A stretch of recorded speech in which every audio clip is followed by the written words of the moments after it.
A group gathering here in Washington to talk about their UFO sightings, but this apparently is no crackpot convention. Former high-level government and military officials are among those sharing what they've seen in the skies. Our national correspondent Gary Tuckman is here. He's watching all of this unfold. So what's this conference, Gary, all about? Well, Wolf, it's most interesting. A panel discussion within the Beltway about what might be taking place in the Milky Way and beyond.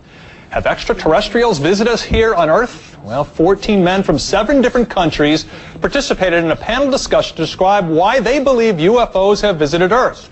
And these aren't guys they just picked up off the street. The panel includes former governor of Arizona, Fife Symington, who is one of many Arizonans who said they saw UFOs back in 1997 during an episode that is popularly referred to as the Phoenix Lights. Major sighting here.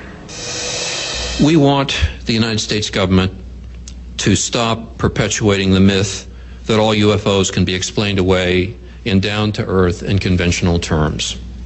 Instead, our country needs to reopen its official investigation that it shut down in 1969.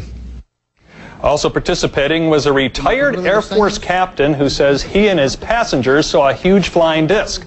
Also a retired Peruvian Air Force pilot who says he came within 300 feet of a circular UFO flying at 63,000 feet. And then there is a retired U.S. Air Force security officer who, while stationed in England, was summoned to a downed aircraft in a forest. When we came up on the triangular-shaped craft, there were blue and yellow lights swirling around the exterior as though they were part of the surface. The air around us was electrically charged, and we could feel it on our clothes, our skin, and our hair.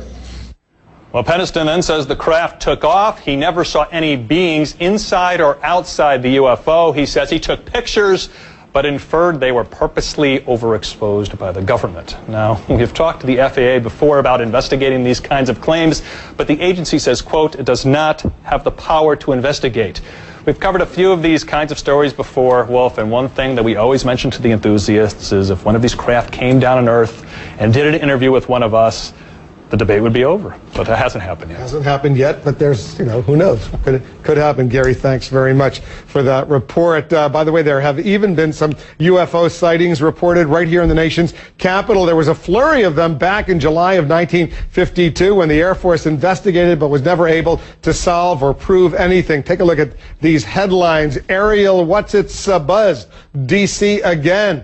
Air Force after D.C. saucers, jets ready to chase lights, jets ordered to hunt down flying saucers. There was a lot of hype, a lot of excitement back in 1952.